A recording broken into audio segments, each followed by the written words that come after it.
Why product first side hustles work better. Have you spent time building an audience? Posting, engaging, hashtag researching, creating content calendars, analyzing metrics, reading books about building your personal brand, taking courses on growing your following. The build an audience first advice that dominates online business circles works great for people who already have audiences. For the rest of us, it's a slow, demoralizing grind that leads nowhere. Here's what I wish someone had told me when I started. There are side hustles that don't require a single follower to generate income. Real income. The kind that shows up in your bank account regardless of whether anyone knows your name. I'm going to tell you about one of them. But first, let me explain why everything you've been told about side hustles is probably backwards. The audience trap nobody talks about. Every side hustle guide says the same thing. Build an audience, create content, monetize later. There's just one problem. According to Bankrate research, the median monthly income for side hustlers is $200. Not the average, the median. That means half of all people with side hustles are making less than $200 a month. And a significant portion, specifically 28%, are making between $1 and $50 monthly. Meanwhile, the build an audience advice keeps flowing. Look, I get why this approach is so popular. It makes for great content, it sounds strategic, and for people selling courses on audience building, it's pretty convenient advice.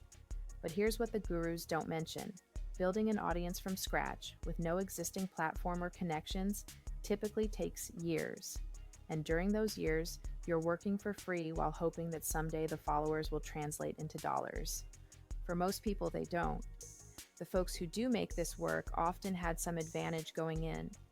They had industry connections, they were early to the platform, they had money to invest in ads or outsourcing.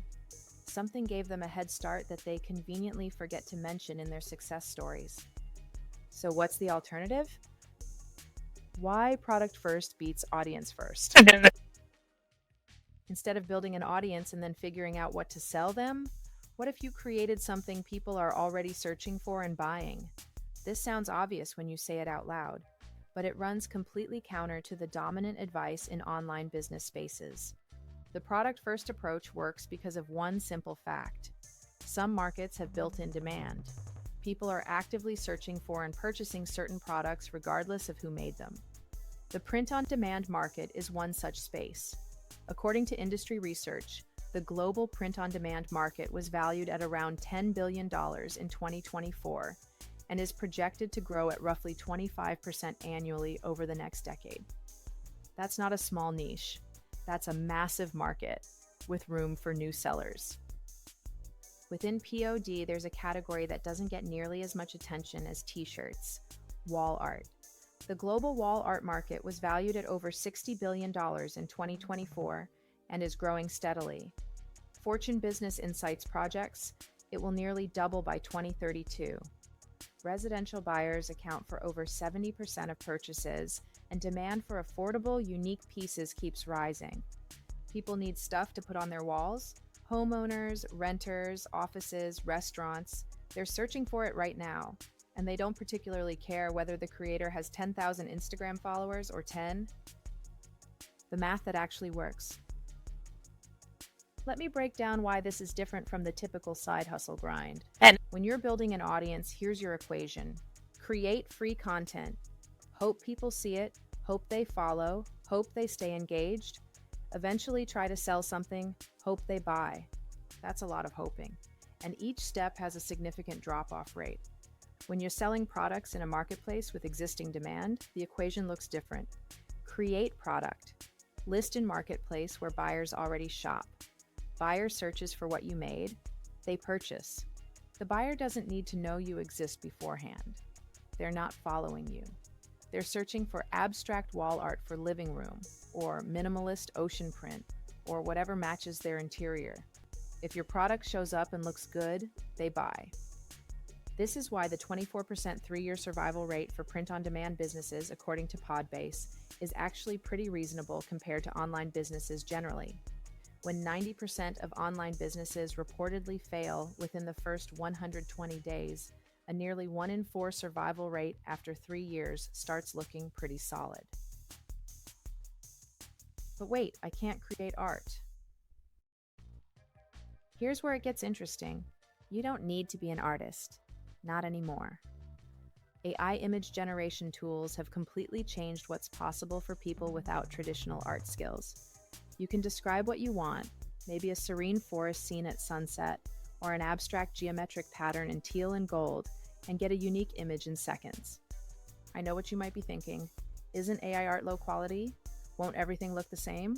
Honestly, a year ago those concerns made sense. Today, not so much. The tools have gotten dramatically better, and more importantly, the skill isn't in the AI itself. It's in knowing what to create and how to describe it. Someone who understands what buyers want, what colors work well together, what styles are trending, and how to write effective prompts will create better work than someone with all the artistic talent in the world, but no market awareness. This is learnable. It doesn't require an art degree, and it certainly doesn't require years of building an audience first. What about time? According to various surveys, the highest proportion of side hustlers spend between 5 and 10 hours per week on their gig. That's manageable for most people with full-time jobs.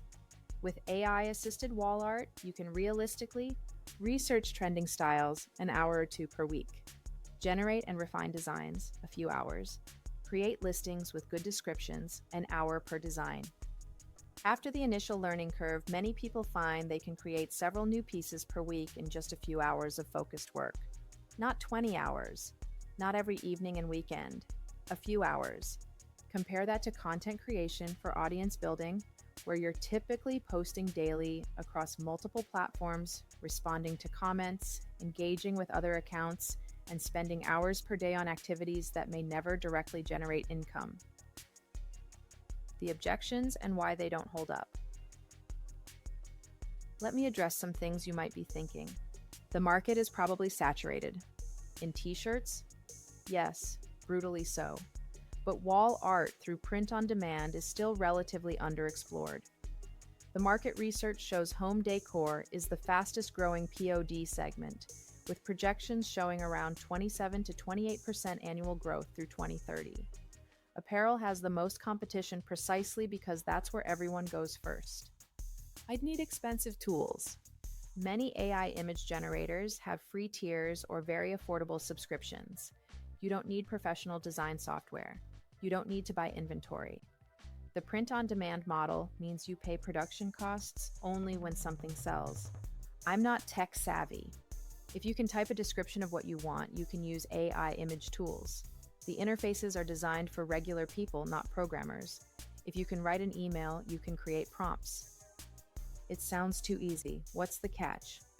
The catch is that it's not passive income from day one. You have to learn what sells. You have to create enough listings to give yourself a real chance. You have to be willing to experiment and adjust. But the barrier to entry is dramatically lower than most side hustles, and you're selling into existing demand rather than trying to create it from scratch. What getting started actually looks like. If you've read this far, you're probably curious about the practical steps. Here's the honest version, not the oversimplified guru version. Month 1. You're learning. Figuring out AI tools, understanding what sells in the wall art market, making some designs that probably won't be your best work. This is normal. Months 2 through 3, you're getting better, your prompts are more effective, you understand design trends, you're creating listings more efficiently. You might make your first sales, you might not yet. Month 4 onward, if you've stuck with it, you likely have a growing catalog. Some pieces sell better than others. You'll learn from this. The work becomes more about optimization and scaling than about figuring out the basics. This is not quit your job next month territory, but it's also not spend 2 years building an audience before making $1 territory either. It's somewhere in between, real work that can produce real results in a reasonable time frame. The 36% who get it right. According to Bankrate's research, about 36% of Americans currently have a side hustle, but within that group, there's a huge range of outcomes. The people who do well tend to have a few things in common. They picked something with existing market demand rather than trying to create demand from nothing. They started small and scaled what worked. They didn't try to do everything at once. They also, and this is important, didn't wait until conditions were perfect. They didn't wait until they had 10,000 followers, the perfect website, or complete expertise in every aspect of online business. They just started. What I'd do differently. If I could go back to when I started my side hustle journey, here's what I'd tell myself. Stop trying to build an audience before you have something to sell. The audience first approach makes sense for people who want to become influencers or coaches. For most people who just want extra income, it's the long way around. Pick a market where people are already buying. Wall art is one option. There are others. But the key is existing demand, not demand you have to create. Use tools that lower the barrier to entry. AI has made it possible to create professional-looking products without professional skills. Take advantage of that. Expect it to take a few months before things click. Anyone promising overnight results is probably selling something. Real side hustles take time to build, but a few months is very different from a few years. Your next step. If this approach resonates with you, I'd recommend checking out my free blog post, Your Quick Guide to Creating Wall Art with AI. It walks through the actual process, from brainstorming to prompt writing to saving files in the right format for print on demand. It's not a course, it's not a program, just a straightforward walkthrough of how to get started. Because here's the thing, you can keep scrolling. You can bookmark this article and think about it later. You can add research wall art side hustle to your someday list. Or you can actually look into it today. See if it makes sense for you. The people who build successful side hustles aren't fundamentally different from the people who don't. They just start, and then they keep going. Whether it's wall art or something else entirely, I hope you find what works for you. The thing that doesn't require years of audience building, 20 hours a week, or tools you can't afford. It exists, I promise. If you found this useful, I write about practical income strategies for people who are tired of the typical hustle culture advice. No guru energy, no just work harder nonsense, just real approaches that work for real people with real constraints.